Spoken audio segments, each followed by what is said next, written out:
ನಮಸ್ಕಾರ ಸ್ನೇಹಿತರೆ. ಇದುವರೆಗೂ ನಾವು ಒಂದು ಒಳ್ಳೆ ಕಂಪನಿ ಹುಡುಕೋದು ಹೆಂಗೆ ಅಂತ ನೋಡಿದ್ವಿ ಸ್ಟಾಕ್ ಎಡ್ಜ್ನಲ್ಲಿ. ಅದಾದ್ಮೇಲಿಂದ ಅದನ್ನ ಸ್ಕ್ರೀನರ್ನಲ್ಲಿ ಯೂಸ್ ಮಾಡಿಕೊಂಡು ಮಲ್ಟಿಪಲ್ ಕಂಪನೀಸ್ ಹೇಗೆ ಸಿಗುತ್ತೆ ನಮಗೆ ಫಿಲ್ಟರ್ ಹಾಕ್ಕೊಂಡು ಅಂತ ನೋಡಿದ್ವಿ. ಇದೆಲ್ಲ ಆದಮೇಲೆ ಇಂಥ ದಿನನೇ ನಮಗೆ ಅದಕ್ಕೆ ಎಂಟ್ರ್ ಆಗಬೇಕು, ನಾವು ಅಂದ್ಕೊಂಡಿದ್ದ ಆವ್ರೇಜ್ ಪ್ರೈಸ್ಗೆ ಒಳಗಡೆ ಅದು ಬಂದಿದೆ ಅಂತ ಗೊತ್ತಾಗೋದು ಹೇಗೆ, ಅದು ತುಂಬ ಕಷ್ಟ ಆಗ್ಬಿಡತ್ತೆ. ಸೊ ಅದಕ್ಕೋಸ್ಕರ ಇವತ್ತು ಒಂದು ನಿಮಗೆ ಗೂಗಲ್ ಶೀಟ್ಸ್ನಲ್ಲಿ ಹೇಗೆ ಅದನ್ನು ಮಾಡೋದು ಅನ್ನೋದನ್ನು ತೋರಿಸ್ಕೊಡ್ತೀನಿ. ಫಸ್ಟ್ ನಿಮ್ಮ ಗೂಗಲ್ ಡ್ರೈವ್ ಹೋಗ್ಬಿಟ್ಟು ನ್ಯೂ ಅಂತ ತಗೊಂಡು ಗೂಗಲ್ ಶೀಟ್ಸ್ ಅಂತ ತಗೊಳ್ಳಿ. ಈ ಗೂಗಲ್ ಶೀಟಲ್ಲಿ ನಾವು ಇವಾಗ ಯಾವುದೇ company current market price, 1 year average price, ಮತ್ತು ಅದಕ್ಕೊಂದು ಲಾಜಿಕ್ ಹಾಕ್ಕೊಳ್ಳೋಣ. ಆವ್ರೇಜ್ ಪ್ರೈಸ್ಗಿನ್ನ ನಾವು ಒಂದು 20% ಕೆಳಗಡೆ ಬಂದಿದ್ರೆ ನಾವು ಅದು ಬೈ ಮಾಡಬೇಕು ಅಂತ ಆ ರೀತಿ ಒಂದು ಲಾಜಿಕ್ ಹಾಕ್ಕೊಂಡು ಇದನ್ನ ಕ್ರಿಯೇಟ್ ಮಾಡೋಣ. ಓಕೆ, ಸೊ ಇದಕ್ಕೆ ಕೆಲವು ಸಿಂಟ್ಯಾಕ್ಸ್ಗಳಿದ್ದಾವೆ. ಆ ಸಿಂಟ್ಯಾಕ್ಸ್ಗಳು ನೋಡಬೇಕು ಅಂತಂದರೆ ನಾವು ಗೂಗಲ್ ಫೈನಾನ್ಸ್ ಡಾಕ್ಯುಮೆಂಟೇಶನ್ ಅಂತ ಇದೆ ನಿಮಗೆ. ಇದನ್ನು ಓಪನ್ ಮಾಡಿದಾಗ ನಿಮಗೆ ಇದರಲ್ಲಿ ಯಾವ ರೀತಿ ನಾವು ಕ್ವೆರಿ ಕೊಟ್ಟರೆ ಅದಕ್ಕೆ ಡೇಟಾ ಬರುತ್ತೆ ಅನ್ನೋದು ಇನ್ಫಾರ್ಮೇಶನ್ ನಿಮ್ಗೆ ಇಲ್ಲಿ ಸಿಗುತ್ತೆ. ಇಲ್ಲಿ ಇದನ್ನೇ ಬೇಸಾಗಿ ಇಟ್ಕೊಂಡು ನಾನು ಇವತ್ತು ನಿಮಗೆ ಹೇಳ್ಕೊಡ್ತಾ ಇರೋದು. ಸೊ ಇವಾಗ ಒಂದು ಕೆಲಸ ಮಾಡೋಣ. ಇಲ್ಲಿ ಫಸ್ಟ್ ಹೆಡಿಂಗ್ಸ್ ಹಾಕೊಳ್ಳೋಣ. ಸ್ಟಾಕ್ ನೇಮ್, ಆಮೇಲೆ ಕರೆಂಟ್ ಮಾರ್ಕೆಟ್ ಪ್ರೈಸ್, ಆಮೇಲಿಂದ ಒಂದು ಇನ್ಸರ್ಟ್ ಮೇಲ್ಗಡೆ ರೋ ಹಾಕೊಳ್ಳಿ. ಇಲ್ಲಿ ಇವತ್ತಿನ ದಿನ ಅಂದರೆ ಟುಡೇ, ಇದು ಸೇಮ್ ನಿಮಗೆ ಎಕ್ಸೆಲಲ್ಲಿ ಹೇಗೆ ವರ್ಕ್ ಆಗುತ್ತೋ ಅದೇ ಥರ ವರ್ಕ್ ಆಗುತ್ತೆ. ಇಲ್ಲಿ ಇವತ್ತಿನ ದಿನ, ಇವತ್ತಿಂದ 1 ವರ್ಷ ಹಿಂದೆ ಅಂದರೆ ಟುಡೇ ಮೈನಸ್ 365 ಮಾಡೋಣ. ಸೊ ಕರೆಕ್ಟ್ ಏನೋ ತಪ್ಪು ಮಾಡೋದು, ತಪ್ಪಾಯಿತು. ಅರೆ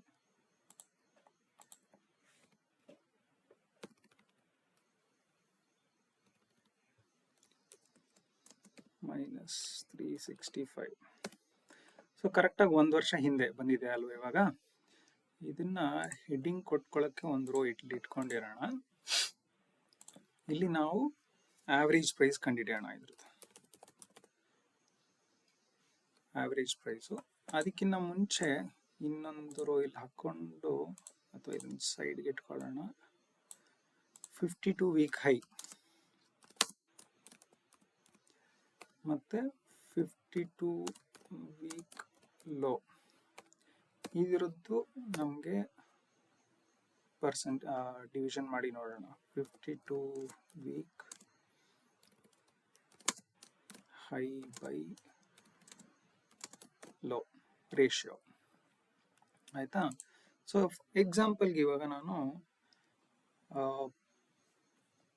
ನಿಫ್ಟಿ ನೆಕ್ಸ್ಟ್ದು ಎಲ್ಲ ಡೇಟಾ ತೊಗೊಂಬರೋಕ್ಕೆ ಟ್ರೈ ಮಾಡೋಣ. ಸೊ ನಿಫ್ಟಿ ನೆಕ್ಸ್ಟ್ದು ನಮಗೆ ಸಿಂಬಲ್ ಬೇಕು.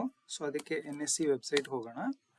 NSE ವೆಬ್ಸೈಟ್ಗೆ ಹೋಗ್ಬಿಟ್ಟು ಇಲ್ಲಿ ಮಾರ್ಕೆಟ್ ಡೇಟಾದಲ್ಲಿ ನಿಮಗೆ ಈಕ್ವಿಟಿ ಆ್ಯಂಡ್ SME ಮಾರ್ಕೆಟ್ ಇರುತ್ತೆ. ಅದನ್ನು ತೊಗೊಂಡ್ರೆ ನಿಮಗೆ ಫಸ್ಟು ಈಕ್ವಿಟಿ ಆ್ಯಂಡ್ ಸ್ಟಾಕ್ ಬರುತ್ತೆ. ಅಲ್ಲಿ ನಿಫ್ಟಿ 50ದು ಎಲ್ಲ ನಿಮಗೆ ಸ್ಟಾಕ್ ಸಿಂಬಲ್ ಸಿಗುತ್ತೆ. ನಿಫ್ಟಿ ನೆಕ್ಸ್ಟ್ ತಗೊಳ್ಳೋಣ. ನಿಫ್ಟಿ ನೆಕ್ಸ್ಟ್ದು ಎಲ್ಲ ಸಿಂಬಲ್ ಬಂದಿದೆ. ಇದನ್ನು CSV ಡೌನ್ಲೋಡ್ ಮಾಡ್ಕೋಬೋದು. ಡೌನ್ಲೋಡ್ ಮಾಡಿಕೊಂಡು ನೀವು ಅದನ್ನು ಓಪನ್ ಮಾಡಿದ್ರೆ ನಿಮಗೆ ಅದರಲ್ಲಿ ಎಲ್ಲ ಸಿಂಬಲ್ ಸಿಗುತ್ತೆ. ನಮಗೆ ಅದು ಬಿಟ್ಟರೆ ಬೇರೆ ಏನು ಬೇಡ ಇವಾಗ, ಸಿಂಬಲ್ ಬಿಟ್ಟರೆ. ಅದಕ್ಕೆ ಇದನ್ನೆಲ್ಲ ಡಿಲೀಟ್ ಮಾಡ್ಕೋತೀನಿ. ಸಿಂಬಲ್ ಅನ್ನೋದನ್ನು ಡಿಲೀಟ್ ಮಾಡೋಣ. ನಿಫ್ಟಿ ನೆಕ್ಸ್ಟ್ 50 ಅನ್ನೋದು ಡಿಲೀಟ್ ಮಾಡೋಣ. ನಮಗೆ ಇಲ್ಲಿ ಒಂದು ಸಿಂಟ್ಯಾಕ್ಸ್ ಬೇಕು, NSE : ಆಯಿತಾ. ಇದನ್ನು ಎಲ್ಲದಕ್ಕೂ ಬರಲಿ. ಆಮೇಲಿಂದ ಇದೆರಡನ್ನು ಕಾನ್ಕ್ಯಾಟಿನೇಟ್ ಮಾಡೋಣ. ಕಾನ್ಕ್ಯಾಟ್ ದಿಸ್ ಆ್ಯಂಡ್ ದಿಸ್. ಸೊ ನಮಗೆ ಬೇಕಾಗಿರೋದು ಈ ಡೇಟಾ. ಸೊ ಇದಿಷ್ಟನ್ನು ಕಾಪಿ ಮಾಡ್ಕೊಳ್ಳೋಣ.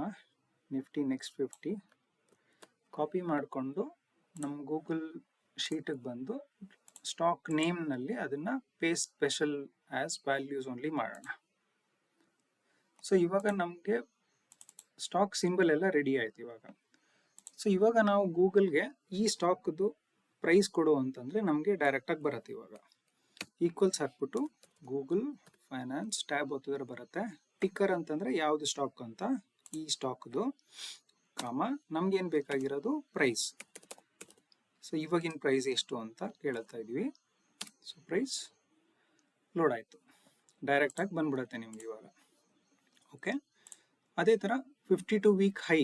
ಸೊ 52 ವೀಕ್ ಹೈಗೆ ನೀವು ಇಲ್ಲಿ ಬಂದು ನೋಡಿದ್ರೆ ನಿಮಗೆ ಹೈ 52 ಅಂತ ಕೊಡಬೇಕು. ನಾವು ಪ್ರೈಸ್ ಅಂತ ಎಲ್ಲಿ ಕೊಟ್ಟು ಆ ಹೈ 52 ಅಂತ ಕೊಟ್ಟರೆ ಅದೇ ರೀತಿ ಅಲ್ಲಿ ಬರುತ್ತೆ ಅದು.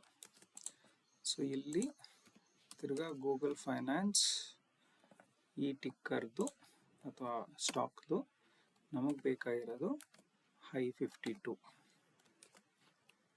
ಸೊ 52 ವೀಕ್ ಹೈ ಎಷ್ಟು ಅಂತ ಇಲ್ಲಿ ಬಂತು. ಇಲ್ಲಿ ಅದೇ ಥರ ಲೋನು ಕಂಡುಹಿಡ್ಕೊಳ್ಳೋಣ.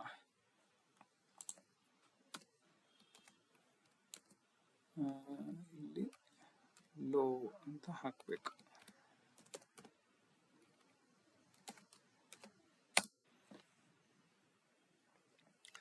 ಇದ್ರದ್ದು ರೇಷಿಯೋ ಇಲ್ಲಿ ಕಂಡುಹಿಡ್ಕೊಳ್ಳೋಣ, ಬೈ ಲೋ. ಸೊ ನಾವು ಒಂದು ರೂಲ್ ಇಟ್ಕೊಂಡಿದ್ವಿ, 2ಗಿನ್ನ ಕೆಳಗಡೆ ಇತ್ತು ಅಂತಂದರೆ ನಾವು ಹಾಕ್ಬೋದು ಅಂತ. ಸೊ ಇವಾಗ 1.4. ಸೊ ಇದಕ್ಕೊಂದು ಕಂಡೀಷ್ನಲ್ ಫಾರ್ಮ್ಯಾಟ್ ಹಾಕ್ಬೇಡೋಣ. ಫಾರ್ಮ್ಯಾಟ್ಗೆ ಹೋಗಿ ಕಂಡೀಷ್ನಲ್ ಫಾರ್ಮ್ಯಾಟು ಇಲ್ಲಿ ಏನಿದ್ರೆ ಲೆಸ್ ದೆನ್ ಇದ್ರೆ ಅಲ್ವಾ, ಲೆಸ್ ದೆನ್ 2 ಇತ್ತು ಅಂತಂದರೆ ಅದು ನಮಗೆ ಹೈಲೈಟ್ ಆಗಬೇಕು. ಸೊ ಈ ಕಲರ್ಲಿ ಹೈಲೈಟ್ ಆಗಲಿ ಅಂತ ಕೊಟ್ಟೋಣ. ಓಕೆ, ಮತ್ತು ಇವಾಗ 1 ವರ್ಷದ ಆವ್ರೇಜ್ ಪ್ರೈಸ್ ಕಂಡುಹಿಡಿಬೇಕು ಇವಾಗ. ಸೊ ಇಲ್ಲಿ ನಾವು ಆವ್ರೇಜ್ ಕ್ವೆರಿ ಕೊಡೋಣ. ಕ್ವೆರಿ ಗೂಗಲ್ ಫೈನಾನ್ಸ್ಗೆ ಯಾವುದ್ರ ಬಗ್ಗೆ, ಇದ್ರ ಬಗ್ಗೆ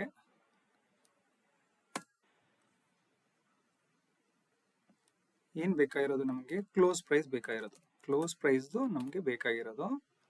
ಆಮೇಲೆ ಸ್ಟಾರ್ಟ್ ಡೇಟ್, ಈ ದಿನದಿಂದ ಈ ದಿನ ತನಕ ಬೇಕಾಗಿರೋದು ನಮಗೆ. ಅಲ್ಲಿಗೆ ಇದನ್ನು ಕ್ವೆರಿ ಕ್ಲೋಸ್ ಮಾಡಿ ಅದು ನಮಗೆ ಒಂದು ಟೇಬಲಲ್ಲಿ ಬಂದಿರುತ್ತೆ. ಸೊ ಟೇಬಲ್ ಸೆಕೆಂಡ್ ಕಾಲಮಲ್ಲಿ ಇರುತ್ತೆ. ಸೊ ಅದಕ್ಕೆ ಸೆಲೆಕ್ಟ್ ಕಾಲಮ್ 2.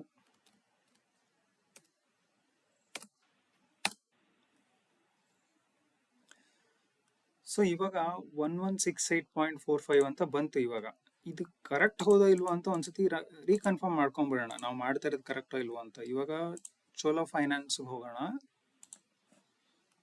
ಚೋಲೋ ಫೈನಾನ್ಸ್ದು ಹಿಸ್ಟಾರಿಕಲ್ ಡೇಟಾ 1 ಇಯರ್ ಫಿಲ್ಟರ್ ಮಾಡಿ ಅದರದ್ದು CSV ಡೌನ್ಲೋಡ್ ಮಾಡಿ.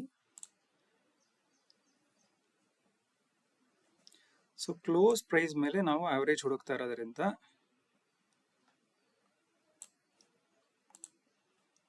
$1169.17. ಸೊ ನಮಗೆ ಇಲ್ಲಿ ಬಂದಿದ್ದು 1168.45. So it's almost nearest. So ನಾವು ಮಾಡ್ತಾ ಇರೋದು ಕರೆಕ್ಟ್ ಆಗಿದೆ ಅಲ್ವಾ. ಸೊ ಇವಾಗ ಆವ್ರೇಜ್ ಪ್ರೈಸ್ ಕಂಡುಹಿಡಿದ್ವಿ. ನಮಗೆ ಎಕ್ಸಾಕ್ಟಾಗಿ ಇದೇ ಪ್ರೈಸ್ಗೆ ತಗೊಳಕ್ಕಾಗೋದಿಲ್ಲ. ಅದಕ್ಕೆ ಒಂದು ಅಪ್ಪರ್ ಬ್ಯಾಂಡು ಲೋವರ್ ಬ್ಯಾಂಡ್ ಇಟ್ಕೊಳ್ಳೋಣ. ನಾವು ಅಂದ್ಕೊಂಡಿದ್ದು ಈ ಆವ್ರೇಜ್ ಪ್ರೈಸ್ಗಿನ್ನ 20% ಕೆಳಗಡೆ ಬಂದಾಗ ತಗೋಬೇಕು ಅಂತ. ಸೊ 15ಇಂದ 20%. So higher band 15%, lower band 20% ಅಂತ ಇಟ್ಕೊಳ್ಳೋಣ ಇಲ್ಲಿ. ಓಕೆ, ಸೊ ಇದಕ್ಕೆ ಹೆಸರು buy band high, buy band low ಅಂತ ಇಟ್ಕೊಳ್ಳೋಣ. ಸೊ ನಾವು ಈ ಪ್ರೈಸ್ನ average price minus average price into ಒಂದು 15%. ಅದೇ ಥರ ಆವ್ರೇಜ್ ಪ್ರೈಸ್ ಇಂಟು 20%. ಅಂದರೆ ನಮಗೆ ಇದೆರಡರ ಮಧ್ಯ ಬಂದಾಗ ತಗೋಬೇಕು ಅಂತ ಒಂದು ಸಿಂಬಲ್ ಬರಬೇಕು. ಸೊ ಇದಕ್ಕೊಂದು ಲಾಜಿಕ್ ಹಾಕೊಳ್ಳೋಣ ತಿರ್ಗಾ ಇಲ್ಲಿ. ಏನು ಲಾಜಿಕ್ಕು, ಇದೆರಡರ ಮಧ್ಯ ಇದೆಯಾ, ಇವಾಗ ಕರೆಂಟ್ ಮಾರ್ಕೆಟ್ ಪ್ರೈಸು ಇದೆರಡರ ಮಧ್ಯ ಇದೆಯಾ ಅಂತ ನಾವು ಚೆಕ್ ಮಾಡ್ಕೋಬೇಕು. ಅದಕ್ಕೆ ಒಂದು ಇನ್ ಬಿಟ್ವೀನ್ ಅಂತ ಇದೆ ಅಲ್ಲ, ಏನದು ಮಾಡೋದು?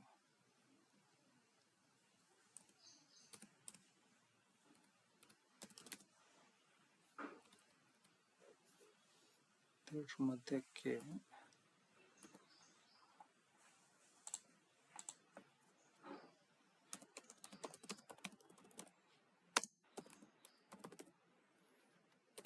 between, is between, okay, equals is between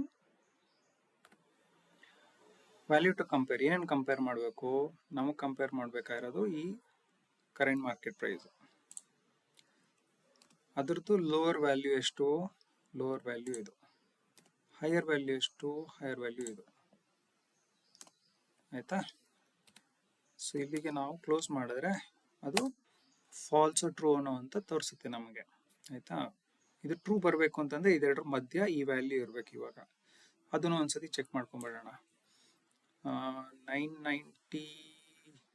940 ಇಟ್ಕೊಳ್ಳೋಣ. 940 ಚೇಂಜ್ ಮಾಡಿದ್ರೆ ಅಲ್ಲಿ ಟ್ರೂ ಆಗಬೇಕು. ಕರೆಕ್ಟ್ ಆಗಿದೆ ಲಾಜಿಕ್. ಓಕೆ, ಸೊ ಇವಾಗ ಬೈ ಆರ್ ವೆಯ್ಟ್, ಇಲ್ಲಿ ಸುಮ್ಮನೆ ಲಾಜಿಕ್ ಅಂತ ಹೆಡ್ಡಿಂಗ್ ಇಟ್ಕೊಳ್ಳೋಣ. ಇಲ್ಲಿ ಇಫ್ ಈ ಜಾಗ ಈಸ್ ಈಕ್ವಲ್ ಟು ಟ್ರೂ ಇತ್ತು ಅಂತಂದ್ರೆ ಏನ್ ಮಾಡಬೇಕು? ನಮಗೆ ಬೈ ಅಂತ ಬರಬೇಕು. ಇಲ್ಲ ಅಂತಂದ್ರೆ ಏನು ಬೇಡ, ಬ್ಲಾಂಕ್ ಇಟ್ಕೊಳ್ಳೋಣ ಅಲ್ಲಿ. ಸೊ ಇವಾಗ ತಿರ್ಗಾ ಅದೇ ಥರ ಟೆಸ್ಟ್ ಮಾಡೋಣ. 940 ಇಡೋಣ. ಇಲ್ಲಿ ಬೈ ಬಂದಿದೆ, ಕರೆಕ್ಟ್ ಆಗಿದೆ.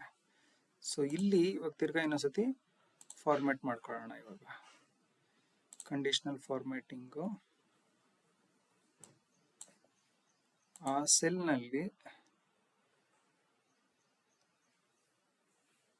ಟೆಕ್ಸ್ಟ್ ಕಂಟೈನ್ಸ್ ಬೈ ಅಂತಿತ್ತು ಅಂತಂದ್ರೆ ಕಲರ್ ಚೇಂಜ್ ಮಾಡ್ಕೊಳ್ಳೋಣ. ನಮ್ಗೆ ಈ ಥರ ಬೈ ಅಂತ ಬರಬೇಕು. ಅದು ಬರುತ್ತಾ ಅಂತ ಒಂದ್ಸತಿ ಚೆಕ್ ಮಾಡಿಬಿಡೋಣ. 940 ಹಾಕಿದೆ, ಬೈ ಅಂತ ಬಂತು. ಓಕೆ, ಸರಿ ಇದೆ ಇವಾಗ. ಓಕೆ, ಇವಾಗ ಒಂದು ಸ್ವಲ್ಪ ಇದನ್ನ ಫಾರ್ಮ್ಯಾಟಿಂಗ್ ಎಲ್ಲ ಮಾಡ್ಕೊಳ್ಳೋಣ, ನೀಟಾಗಿ ಕಾಣಲಿ ನಮಗೆ. ಬೋಲ್ಡ್ ಮಾಡಿ, ಇದಕ್ಕೆ ಕಲರಿಂಗು ಇದೆರಡು ಮೇಲ್ಗಡೆ ಬೇಡ ನಮ್ಗೆ, ಎರಡು ಸದ್ಯಕ್ಕೆ ಇದನ್ನ ಹೈಡ್ ಮಾಡೋಣ. ಬಟ್ ಇಲ್ಲೇನು ಅಂತಂದ್ರೆ ಆವ್ರೇಜ್ ಕಂಡುಹಿಡಿಯೋದಕ್ಕೆ ನಾವು ಈ ಸೆಲ್ ಮಾತ್ರ ಹಾಕೊಂಡ್ಬಿಟ್ಟಿದೀವಿ, ಅದು ಕಾನ್ಸ್ಟೆಂಟ್ ಇರಬೇಕು. ಸೊ ಅದಕ್ಕೆ ನಾವು ಅದನ್ನ ಡಾಲರ್ ಸಿಂಬಲ್ ಹಾಕೊಳ್ಳೋಣ ಅಲ್ಲಿ.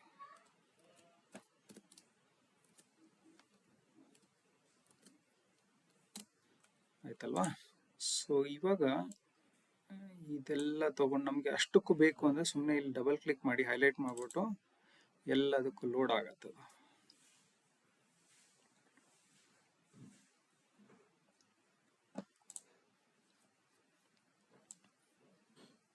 ಇದು ಲೆಸ್ ಮಾಡ್ಕೊಳ್ಳೋಣ. ಸೊ ನಿಫ್ಟಿ ನೆಕ್ಸ್ಟ್ 50 ಇಲ್ಲೊಂದು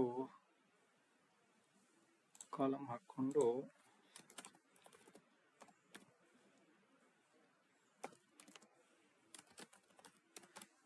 ಇದೆಲ್ಲ ನಿಫ್ಟಿ ನೆಕ್ಸ್ಟ್ 50 ಅಲ್ವಾ? ನೆಕ್ಸ್ಟ್ 50 ನಿಫ್ಟಿ ನೆಕ್ಸ್ಟ್ 50 ಇದು ಸಾರಿ ಇದೆಲ್ಲ ಡ್ರ್ಯಾಗ್ ಮಾಡಿದ್ರೆ ನಿಫ್ಟಿ ನೆಕ್ಸ್ಟ್ 50 ಇದು ಅಂತ ಗೊತ್ತಾಗತ್ತೆ ನಮ್ಗೆ. ಇಲ್ಲಿ ತಿರ್ಗಾ ತಪ್ಪಾಯ್ತಲ್ಲ.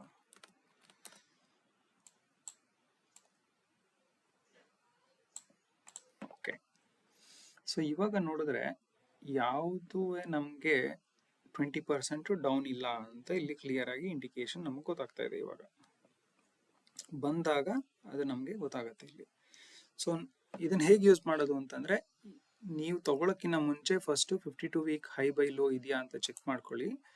ಆಮೇಲೆ ಇದು ಗ್ರೀನ್ ಆಗಿತ್ತು ಅಂದ್ರೆ ನೆಕ್ಸ್ಟ್ ಇಲ್ಲಿ ಬೈ ಬಂತಿತ್ತು ಅಂದ್ರೆ ಅವಾಗ ಬೈಗೆ ನೀವು ತಗೋಬಹುದು ಅದನ್ನ. ಆಯ್ತಾ? ಇದೇ ತರ ನಾವು ನಿಫ್ಟಿ 50 ಮಾಡ್ಕೋಬಹುದು, ಅಥವಾ ನಿಫ್ಟಿ 200 ಅಥವಾ ನಿಫ್ಟಿ 500 ಮಾಡ್ಕೋಬಹುದು. ನಿಫ್ಟಿ 500 ಅಂದ್ರೆ ಇಲ್ಲಿದೆ. ಸೊ ಅದ್ರದ್ದು ಮಾಡಿ ನೋಡೋಣ ಇವಾಗ, ಯಾವ್ದಾದ್ರು ಸಿಗ್ಬೋದು. ಓಕೆ, ಅದ್ರದ್ದು CSV ಡೌನ್ಲೋಡ್ ಮಾಡ್ತಾ ಇದ್ದೀನಿ.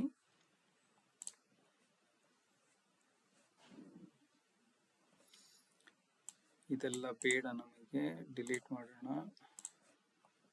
ಈ ಸಿಂಬಲ್ಲು ಬೇಡ, ನಿಫ್ಟಿ 500 ಬೇಡ. ಇಲ್ಲಿ NSE colon concat B with A ಎಲ್ಲದು ಆಯ್ತು.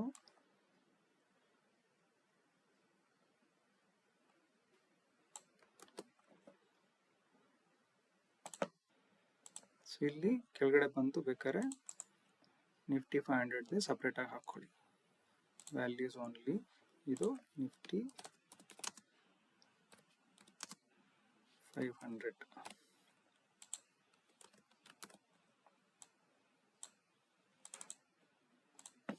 ಈಗ ಮೇಲ್ಗಡೆ ಮಾಡಿದ್ದನ್ನ ಸೀದಾ ನಾವು ಡಬಲ್ ಕ್ಲಿಕ್ ಮಾಡಿದ್ರೆ ಎಲ್ಲದರದ್ದು ಡೇಟಾ ಬರಕ್ಕೆ ಶುರುವಾಗುತ್ತೆ ನಿಮಗೆ.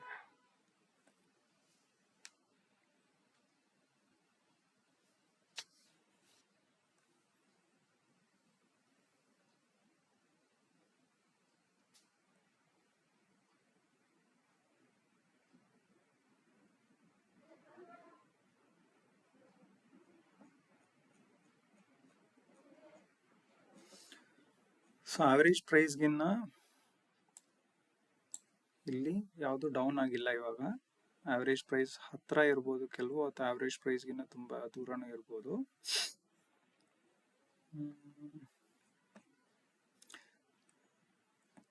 ಇನ್ನೂ ಒಂದು ಆಪ್ಷನ್ ಇದೆ. ನಾವು ಆವರೇಜ್ ಪ್ರೈಸ್ ಇವಾಗ ಕಂಡಿಡ್ತಾ ಇರೋದು 1 ವರ್ಷಕ್ಕೆ, ಇದೇ ತರ 3 ವರ್ಷಕ್ಕೂ ನೋಡ್ತಾರೆ 3 ವರ್ಷದ ಆವರೇಜ್ ಪ್ರೈಸ್ ಬಂದಿದೆಯಾ ಅಂತ. ಇವಾಗ ಸದ್ಯಕ್ಕೆ ನಾವು 1 ಇಯರ್ ಆವರೇಜ್ ಪ್ರೈಸ್ ನೋಡೋಣ ಇಲ್ಲಿ. ಸೊ ಇದನ್ನ ಹೈಡ್ ಮಾಡ್ಕೊಳ್ಳಿ.